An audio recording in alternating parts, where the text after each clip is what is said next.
little bit worried because I still haven't gotten any clear answer or direction to my question earlier posed. Perhaps to me. Yes, Go ahead. Take it again. I should rephrase it.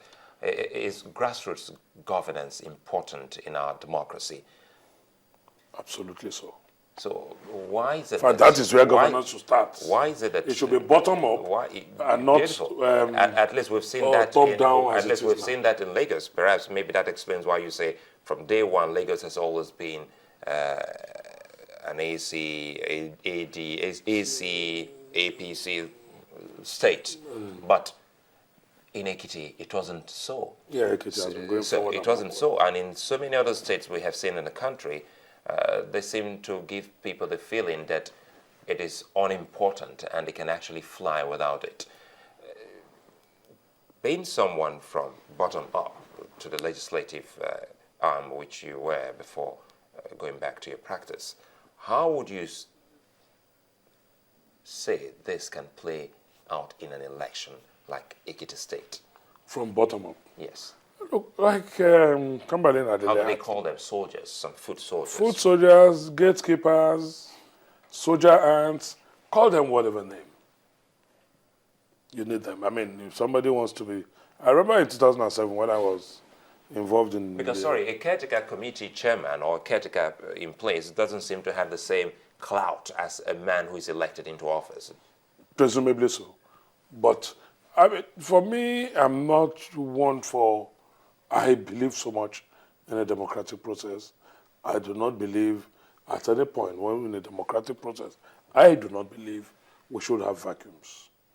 But again, for reasons that one might not be able to decipher and peculiarity of every state, you know, they will always have, they've not had, I mean, like I said, Anambra never had for, I think, almost 10 years now.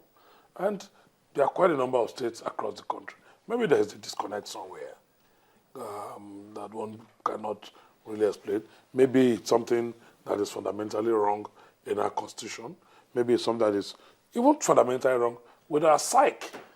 Maybe we do not even understand or appreciate what the local governments do. And that is why we are not paying as much attention to them. Let's wrap up with this because we're out of time on this. You know, you also did say the issue for you as well is that the Ekiti people have spoken. Yeah. Don't you think that, or do you think that, look, politicians have got to just listen loud and clear, that the electorate in this country, maybe from this one now, this may be a springboard, that they will be determined to say and elect whoever they want? Yeah. No, I think that message is clear and loud. But you see, for me, I mean, that is clear and loud. What I even want to say is, as we build up to 2015, INEC, as it were, will beat his chest and say, oh, we've had credible elections. You know, INEC will say that. But, you see, I talked about the militarization, heavy military presence, security presence, subtle harassment, intimidation, breach of rights and all of that in the build-up to the election. Which is not a logistic problem. In the build-up to the election. Like stopping the governors from attending rallies and all of that. But all that is by the way. For me, the litmus test for INEC is not to beat his chest. When we come to February 2015, general elections, these men, a battalion of soldiers, the MOPOL, Security and Civil Defense, Director of State Security, all the boots that were deployed to Ekiti, will they have that manpower to deploy across the country? This is 136th or 137th of the challenge. They had several weeks to prepare and build up for one election. In 2015, we're having presidential, shouldn't we legislative, encourage and commend them where they have done well? For me, you see, I'm not talking about. I said when it happened in Anambra, I'm saying sorry. I'm saying I've not condemned them. And you haven't commended them either. No, that is at my own discretion. Let's face the issues I raised. is the lessons for 2015.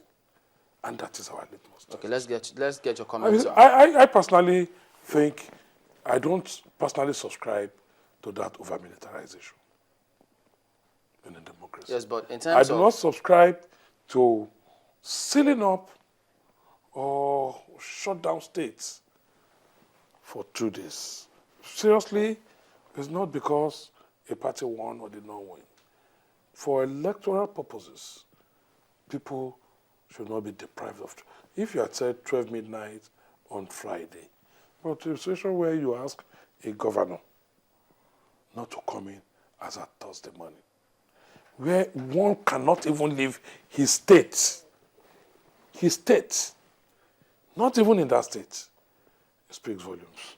The use of military by candidates, I mean, these are all talking points.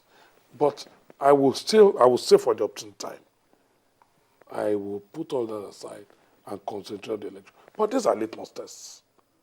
But let's Those not are forget, litmus ultimately, tests. it's about the people who also vote. No, I said, Chamberlain, I will say for the opportune time, I have not talked, I'm talking about the build-up. Well, I'm okay, not- give us the your governor- assessment before we wrap. The governor has said, how would you I concede the election, how would even you though he assess has his misgivings. how would you assess INEC's performance for these elections? For our next performance, I'll try to separate it from the security process. If the governor has come out to say, I concede defeat, I was not there, and I've read TMG reports, I've read international observers, local observers, who said the elections were peaceful and credible.